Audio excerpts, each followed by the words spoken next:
बोंजूर तुल मोंद, मेरा नाम है विनाश और आप सभी का स्वागत है लर्न फ्रेंच विद अवी में। तो दोस्तों, हमने पिछली वीडियो में देखा था कि प्रोनो रिलेटिव क्या होता है। हमने एक ओवरव्यू लिया था उस चीज़ का और हमने एंटीसीडेंट के कंसेप्ट को समझा था। अब इस वीडियो में हम कंटिन्यू करेंगे different types of pronoun relative, जो अलग अलग तरह के रिलेटिव प्रोनाउन जो हमें फ्रेंच में पढ़ने हैं उसको हम डिटेल्स में देखते हैं। तो सबसे पहला जो रिलेटिव प्रोनाउन हमें पढ़ना है वो है की। ठीक है, तो की जो है ये रिलेटिव प्रोनाउन है, ये तो हम जानते हैं, बट इसका सिग्निफिकेंस क्या है। ठीक है, तो ये एक्चुअली में जो वर्ब, अगर एक सेंटेंस है, ठीक है, तो उस सेंटेंस में दो इंडिपेंडेंट फ्रेजेस होंगे, जैसा कि हमने पिछली वीडियो में देखा था कि ये सेंटेंस ए है और ये सेंटेंस बी है, और इस दोनों को जोड़ने के लिए यहाँ पर एक प्रोनो रिलेटिव का यूज़ होगा।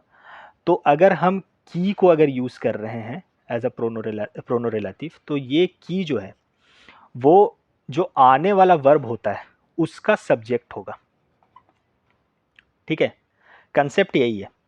कंसेप्ट ये है कि जो की के बाद सेंटेंस फॉलो करेगा, जो फॉलोइंग सेंटेंस होगा, उस फॉलोइंग सेंटेंस के वर्ब का सब्जेक्ट जो है वो की होगा।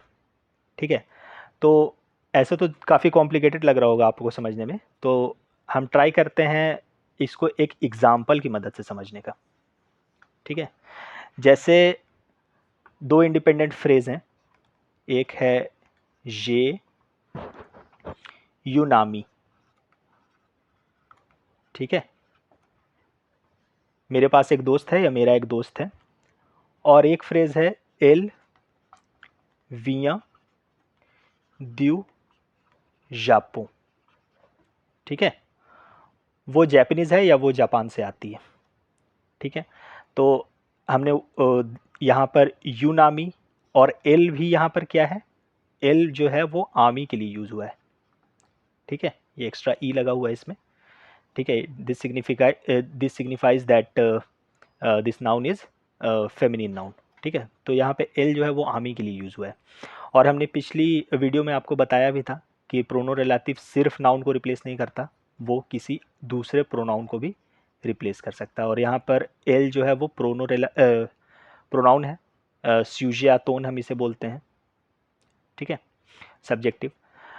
अब इन दोनों ही सेंटेंस को अगर हम जोड़ें तो वो सेंटेंस कैसा होगा। वो सेंटेंस कुछ इस तरीके का होगा। अगर इन दोनों सेंटेंसेस को हम जोड़ दें तो सेंटेंस आएगा ये युन आमी, ये युन आमी की विया, की विया द्यू जापो। ठीक है, मेरी एक दोस्त है जो जापान से आती है या जो जैपनीज है। ठीक है, अब यहाँ पर आप देखो, इसको हम तोड़ते हैं इस कॉम्प्लेक्स सेंटेंस को। ये फर्स्ट पार्ट है, पार्ट ए, ये सेकंड पार्ट है, पार्ट बी, और इन दोनों को इंटरलिंक कौन कर रहा है, इन दोनों को इंटरलिंक कर रहा है ये प्रोनो रिलेटिव। ठीक है, तो हमारे कंसेप्ट के हिसाब से जो सेंटेंस इसको फॉलो करेगा, ठीक है, मतलब रिलेटिव प्रोनाउन के बाद जो सेंटेंस है वो फॉलो करेगा, उस सेंटेंस के वर्ब का, वर्ब यहाँ पे क्या है, वनीर विया, उसका ये सब्जेक्ट होता है। ठीक है, तो देखो यहाँ पर की विया द्यू जापो, इसके जस्ट बाद क्या है, वर्ब है, और ये इसका सब्जेक्ट है। मेरी एक दोस्त है जो कि जापान से आती है, या मेरी एक दोस्त है जो कि जापानीज है, ये दोनों ही सेंस यहाँ पर हो सकता है। ठीक है, तो यहाँ पर, ठीक है, तो ये युन आमी की वियद्यू जापो। अब दोस्तों आप मुझे बताइए कि इसमें तो प्रोनो रिलेटिव की है, इसमें एंटीसीडेंट कौन है। आप फिगर आउट कर पा रहे हैं कि इस वाले सेंटेंस में एंटीसीडेंट क्या होगा। बिल्कुल सही, एंटीसीडेंट जो है वो ये होगा आमी, ये यहाँ पे एंटीसीडेंट है। ठीक है, अब ये एंटीसीडेंट जो की के पहले यूज होगा, इसका नेचर कुछ भी हो सकता है। नेचर कुछ भी होने का मतलब ये एंटीसीडेंट ये एंटीसीडेंट जो है वो मैस्कुलिन भी हो सकता है, ये एंटीसीडेंट फेमिनिन भी हो सकता है, और ये एंटीसीडेंट न्यूट्रल भी हो सकता है। ठीक है, मतलब जिसका कोई जेंडर ना हो, सॉ जॉनर जिसे हम कहते हैं। ठीक है, तो ये तीनों ही केसेस का हो सकता है एंटीसीडेंट। ठीक है, antecedent, all type of antecedents are accepted in this case.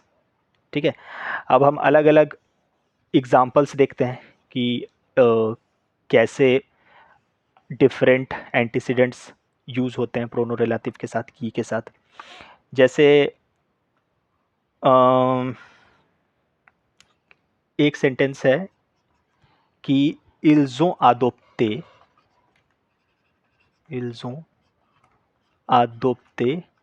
un chien। ठीक है, qui mord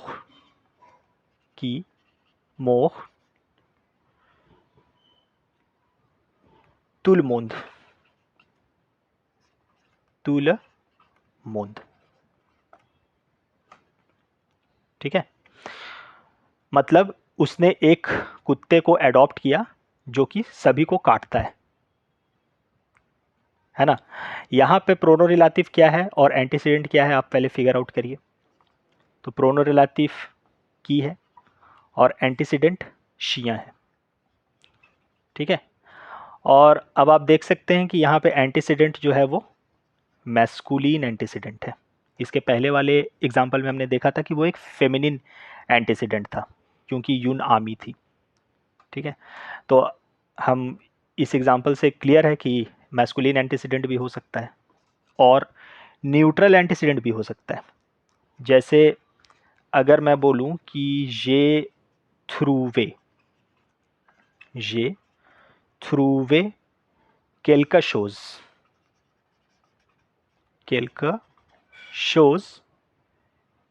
qui te plaira। ठीक है, तो फिर से इसमें आप बताइए मुझे कि प्रोनो रिलेटिव कौन है और एंटीसीडेंट कौन है।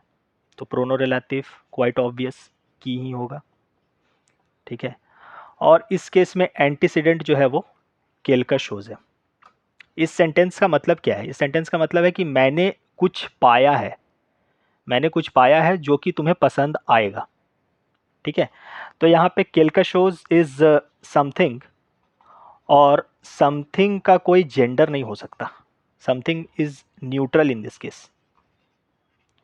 ठीक है, इस केस में वो क्या है? एंटीसीडेंट न्यूट्रल है। क्लियर? तो हमने इस वीडियो में देखा कि प्रोनो रिलेटिव की क्या होता है।